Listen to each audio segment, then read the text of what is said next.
Hello everyone. Today we are going to tenses are usually manifested by the different forms of the verbs, and these different forms of the verbs are used along with the subject. There are mainly three types of tenses: present tense, past tense and future tense. These are the three main categories of tenses. And these tenses and the verbs in different forms are usually used along with the subject. And the subject and the verb should always agree with each other. And keeping that in mind, we use the verbs in different forms agreeing with the subject. So let us now learn the first category of tense, that is present tense. Every type of tense, whether it is present tense, past tense or future tense, it has four types. If you take present tense, it is in simple form, then in continuous form, then in perfect form, then perfect continuous form. Even in the past tense, we have these four categories. And even in the future tense, we have these four. Right? So now let us learn present tense. Right? So present tense, I will tell you the V1 usage first. Right? So in the present tense, the first type or the category is simple present tense. That is V1. We call it V1 also. V1 is our first form, simple present tense form. So where do we use V1 form? V1 form is usually used for the routine actions. The actions that are undertaken by the subject on a regular basis, like every week, always, never, frequently, sometimes, every week. So these words will specifically tell you that the particular verb that has been used along with the subject should be in V1 form. This is the specification in the sentence. So let me tell you the other situations where we use the V1 form. So the other situations are, first one is habitual action. The habitual action, what is the habitual action? Any habit developed in a person. It may be inborn or inherited or inherent one, we can say. Like Ria puts her hands in her pocket when she talks to her elders. So this is a kind of habit she must have developed, or she is in the habit of doing to be comfortable while talking to elders. So this is a kind of habitual action. So for habitual actions, children, we usually use V1. Then comes universal truth. What is this universal truth? Universal truth means any truth that may not change, that is being accepted universally by everywhere. Like sun rises in the east, right? The sun sets in the west. So these are all universal truths that cannot be changed. The tense will not change. We cannot say that the sun rose yesterday in the east and tomorrow in the west. No, that is wrong, right? So it is always, the fact is that it will rise every time in the east, in the direction east, right? So that is called as universal truth. Then coming to the next, children, scientific fact. Scientific fact, if you take the example, like science related facts are called scientific fact. Like water boils at 100 degrees Celsius, that is a scientific fact. Here the tense cannot be changed. So here also we always use V1 form. Then comes the proverbs. The rolling stone gathers no moss. So this is a kind of proverb. It's a kind of truth or a thought being shared for the people to understand the alacrity. Right? So that is a proverb, a word or a statement being as an advice given to the people, right? So here also V1 form is used. What is this V1? I told you already, it is a simple present tense form is called as V1. That is simple present. Simple present tense form is V1. Then routine action, I told you. What are the routine actions usually we undertake? The routine actions are, like every day we wake up, right? Every day we sleep at a particular time. Every day we do some actions regularly on the regular basis. Brushing the teeth if you take, playing, studying, going to school, all these actions every day we do. Right? So these actions are called as routine actions. So even for routine actions, we use V1 form. So what are the examples? I'll just give you a few examples for routine actions. I brush my teeth twice a day. Right? This is one example. Another example, if you take, she eats a lot during day and at night she doesn't eat at all. Right? She eats a lot. So see, agreeing with the subject, we have added S to it. So what is the rule attached to it? When we use V1, children, the first thing you should understand is singular subject, plural verb, plural subject, singular verb. So this is the main rule you should understand. Like I'll tell you, that is singular subject. Then it will take always plural verb, that is S verb, verb plus S. Okay. Then if the subject is plural, then it will take singular verb. Okay. It will go always vice versa.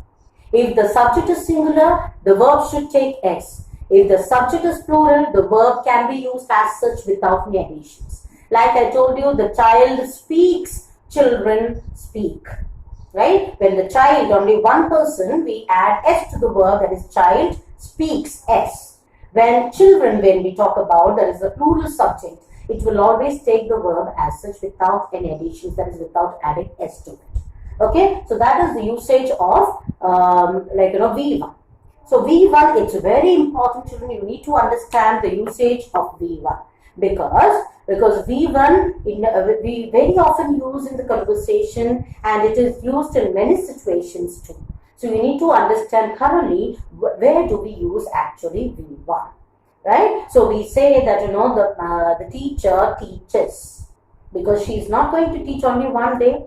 On a regular basis, she may teach you, or either once in a week she may teach you, or she may teach you every day, she may teach you thrice a week. So this is on a routine basis, it may happen on a regular basis, right? So such places also we use V1. So when we use V1, one thing you should remember is that it should always agree with the subject. That is when we are using simple present tense, right? It should always agree with the subject. The subject is singular, the verb should be plural, but the subject is plural, the verb should be singular. So this, if you understand, if you will not make any mistake when we use V1 form.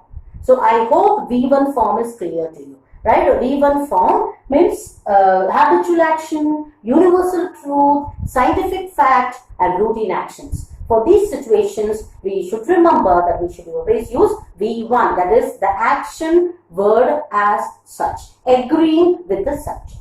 Now, moving to the next ones.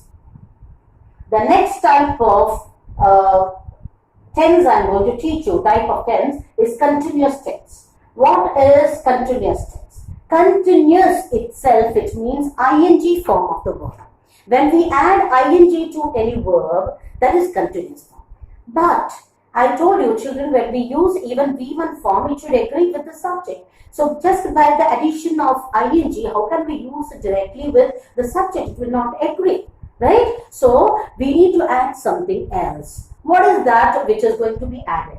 We are now learning present continuous. Okay, so I am teaching you present continuous. I hope it's you are getting it, right? Present continuous means is or are plus V plus ing. This is present continuous. Can you all see? Yes. Is or are. That is, these are present tense auxiliary. These are called as auxiliaries. These are called as auxiliaries. And these auxiliaries will be used along with the ing form of the verb for agreeing with the subject. Because whatever changes we are making the verb form, that should agree with the subject. That's very important.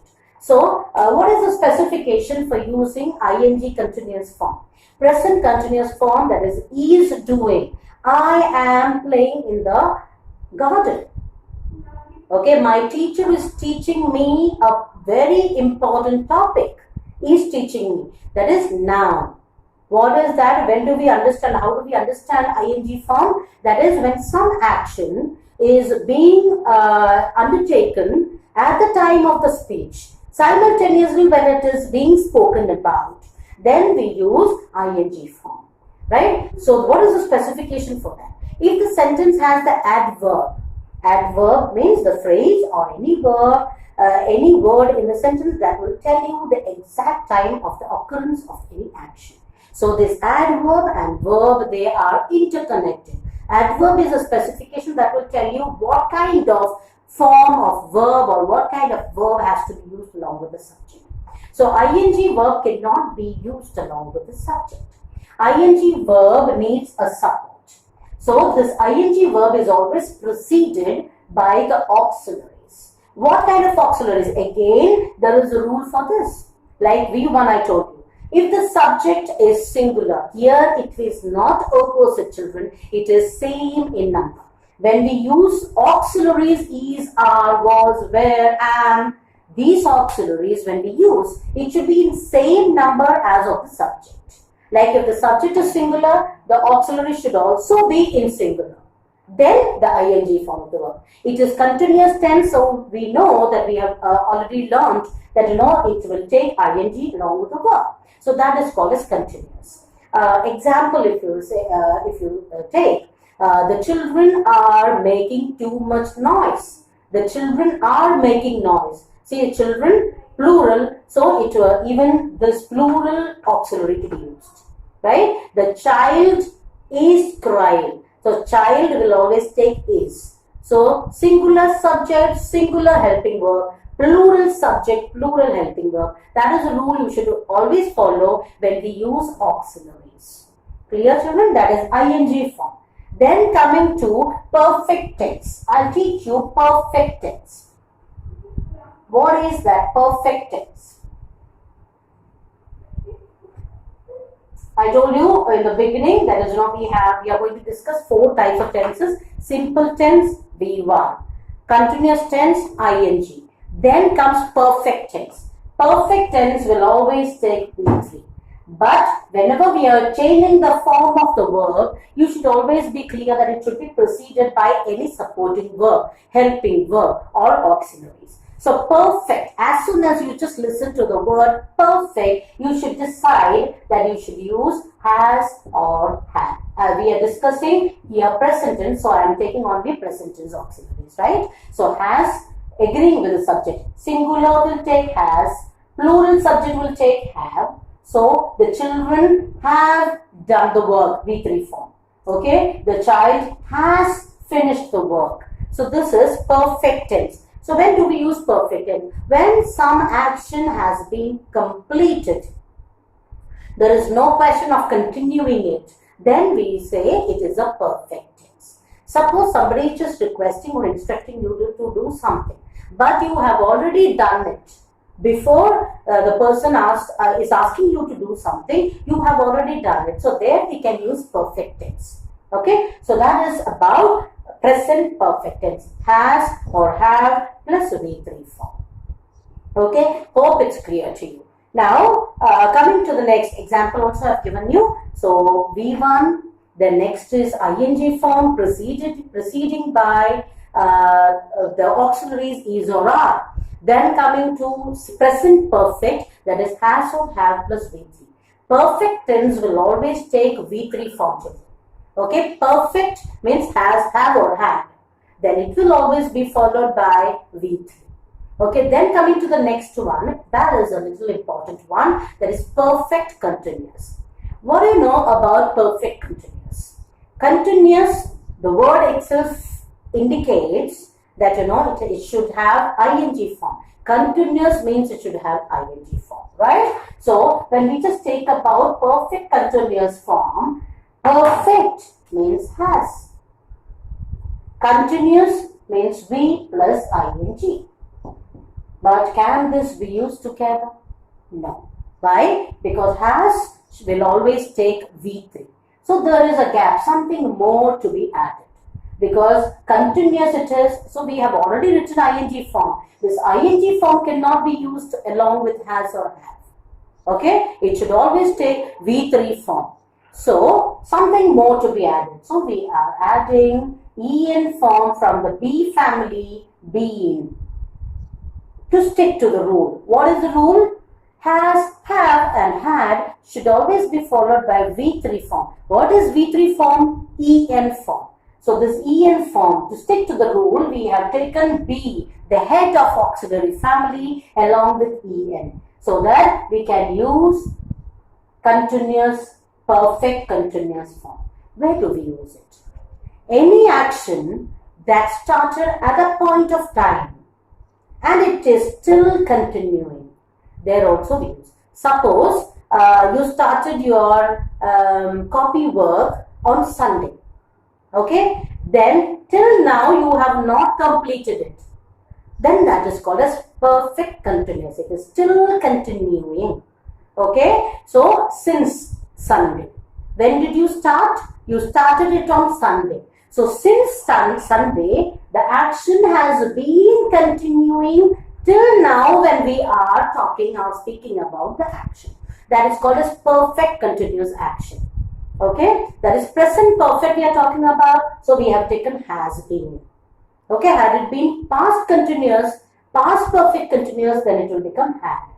Okay, so you should always remember one thing, present tense when we are talking about, then stick to the rules. Is or are, has or have, or has been plus V plus ing. These are the patterns for present tense. Right? So what is the specification now? Always the perfect continuous will have the specification, the words like since. I hope it's visible. Since or for. What is this? Since tells you that it started at a point of time. For tells you the period of time. Right? So period of time means my grandfather has been in the hospital for 1 week. Okay, for 1 week, my grandfather has been. The period of time is given. It's not the starting time.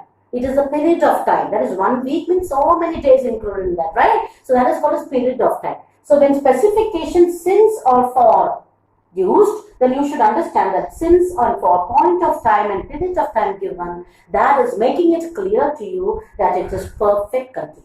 In such a situation, according to the context of the passage or the sentence, you need to use present perfect continuous or past perfect continuous. That depends on the passage type. Sometimes you may get a passage where you need to complete the blanks using the tenses, right? So in such a case, you need to understand whether it is past continuous, past perfect continuous, present perfect continuous. Okay, so hope it's clear. So has been, what is the specification? Every kind of tense when we are using, if you know the specification, it's very easy for you to understand and to use it in the proper way, appropriate way. Isn't it? So since indicates point of time. The work started at that point and it is still continuing. For is used for telling the period of time. It started and it ended, but it continued for a period of time. Even starting point is given and the ending point is given. That is called as period of time. Okay. So in such situations, which type of tense you need to use? Yes, perfect continuous tense. So this is the fourth kind of tense. The first type, simple present tense, V1 form. The second type of tense, present continuous, that is ing form preceded by is or are. And I told you the rule for using it along with the subject, agreeing with the subject. Then third comes perfect tense. That is perfect itself means that you have to use has or have if it is present tense. Okay, and it will always be followed by V3. Then comes present perfect continuous has been ing form. Okay, that is she has been working since morning. She has been exercising for 2 hours today. She has been studying her grammar for quite a longer time. Okay, so this for a longer time, since Monday, since morning, since 10 p.m. So point of time or period of time. I hope it's clear to you. Now we are moving to the next type of tense, that is past tense. Past tense also has all the 4 types. Okay, so past tense if you check. I'll just, hurry up telling you all the four types, because mainly you have already understood the usages of present tense, right? So now we'll move to V2 form, that is past tense form. So what is this past tense? Even it has four types of tense, right? So past tense form, V2 form, it is simple past tense. V2 form is called as simple past tense. Hope it's clear. When do we use? Even this is used for the routine action, but the routine action that happened in the past. Confused? Yes, I'll tell you. Right? In some passage which is given and which is describing any past incident, and in that incident, during that time in the past, you used to do something on a regular basis. Okay? Then we use V2 form. Right? So that depends. That depends on what context you are using the type of tense. In a passage that is describing the past incident, in the past something you were doing on a regular basis, routine action on a routine way, then we use V2 form. The explanation and the definition is the same for V1 and V2. But only thing is V2, the routine action of the past, and V1, the routine action still continuing on a regular basis. Okay, then comes again past continuous, past auxiliary to be used. Okay, like in present continuous we used is or are plus V plus ing.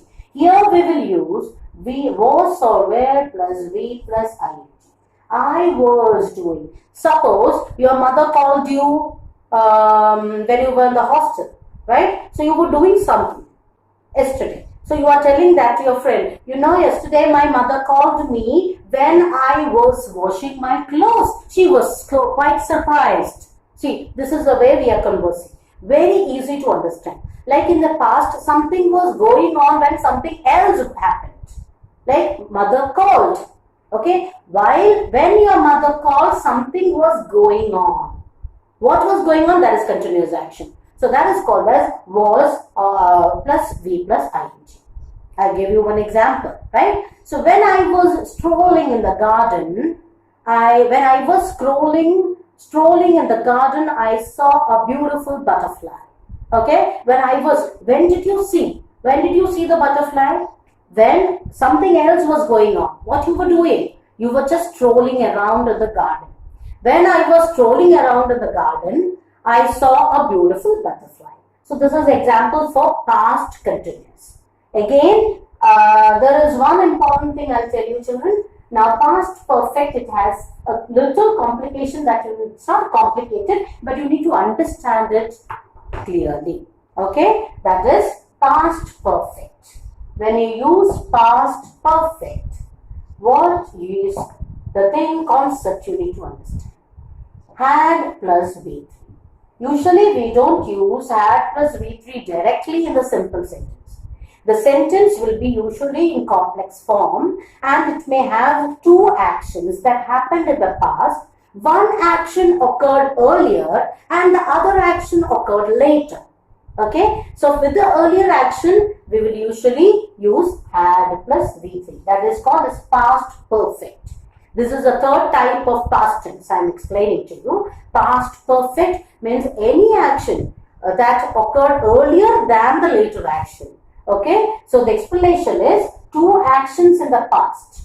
Two actions that occurred in the past. Okay, that can be divided in as earlier and later. Earlier and later. This earlier action will always take had plus V3. Example I tell you. Like mother came from a walk. Okay, she instructed you to cook. But when she instructed, you had already cooked. Okay, that action that your mother wanted you to undertake was already done when she was asking you to do. Okay, there the earlier action was you already cooked. When your mother asked you to cook, you had already done. So that will have always the connecting words like before to tell you which is the earlier action and which is the later action. Like, I had already cooked the food when my mother asked me. So asked me, she asked later. Before that you cooked. So the earlier action is cooking food. So that will take had plus V3. The same way, I hope it's clear, past perfect. Then coming to past perfect continuous. Past perfect until had been plus ing. Again, the rule is same as I told you in present perfect continuous, since point of time and period of time given, and any past action that continued for a period of time or that started at a point of time that continued for a longer time, then in such a case you will use past perfect continuous. Had been doing. I had been waiting for my friend at the bus stop for 2 hours yesterday. When it's not happening now. Something happened in the past, incident, right? But that happened quite a longer time. So that is period of time. So we can say had been doing, I had been waiting, I had been working for late hours in the office yesterday or last week. Okay, that is past perfect continuous. So I hope it's clear. Simple past, V2. Then past continuous was or were plus ing form of the verb. Then comes past perfect, that is had plus V3. There I told you there is a complication. You should understand that the earlier action, which is the later action, joining words are always when or before always. That will indicate to you which happened earlier and which happened later. Okay. Then comes past perfect continuous, that is had been plus ing form of the verb. Perfect means had or has or have should be there along with V3. So here continuous, so we are adding ing to it. That's the reason we are adding been in perfect continuous. Okay. Now moving to the next is future, last third type of tense is future tense. Again, as we learned the other type of tense like past tense and present, the other two categories, even this category, that is future tense, will have all the 4 types. Right? Simple future. Simple future. Simple future. Future itself, it indicates that something which is going to happen, that is not yet being done, that is going to happen in future. Right? So it will always take will or shall, and this will always be followed by V1. Okay? Will do. I will call you tomorrow. I will do it next week. I will make a change on Sunday. So in future, what we are going to do. And the main thing is why will and shall. Will and shall mean the same. But the only difference is will is always used with any kind of person, that is first person or with second person or with third person. But shall is always used with first person. What is first person? I or we, where the speaker is included. Okay, these are I and we, they are first persons. So with I and we can use shall, which for actions referring to future. Okay, but with will can also go with first person. Will can go with any kind of person. But sometimes to just enhance the speech, sometimes we use shall along with first person. I shall do it. Instead of saying I will do it it's also correct. But sometimes shall, if you want to use, that will enhance your speech quality. So we use with first person shall, but both refer to future. Okay, this is simple future tense. Then coming to future, simple future, then future continuous. Future continuous, again the thing is, will should be followed by V1. But continuous should have ing. It is really complicated. How will we change it? Yes. Then we can take the head of the auxiliary family be. I will be doing. I will be calling you next Sunday. Doing, calling, ing we have used. But will not take ing directly.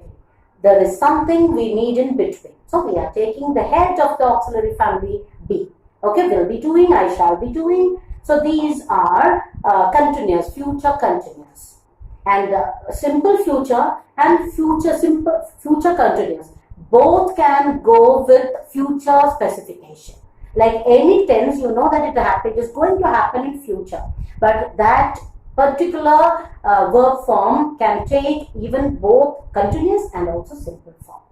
Then comes future perfect. I told you perfect means it should have, has or have. but here it is future perfect. Future should have this word will. Okay, future should have will. And perfect should have has or have. Has here we cannot use because already we have used the main verb will along with the subject. So agreeing to this will, we can always use only have. Okay, I will have done, V3 form. Because I told you perfect tense will take has or have plus V3 form. But here it is future perfect tense. Future should always have will. So will should be followed by always have, then done. When do we? So in what situations they use this perfect, future perfect tense? Like for example, if you are just keeping a deadline for your task, any task that you have undertaken that you are just keeping a deadline for it. For example, you think that you have issued one book, and this reading of this book you will complete it by Sunday. By Sunday. That by word is telling you specifically that you are going to complete that task by Sunday. So I will have done this work by Sunday. That is called as future perfect. Then again future perfect continuous. I will have been doing. She will have been doing typewriting for 2 hours. She will have been eating for quite a longer time next Sunday because she is going to be very free. So this is future perfect continuous.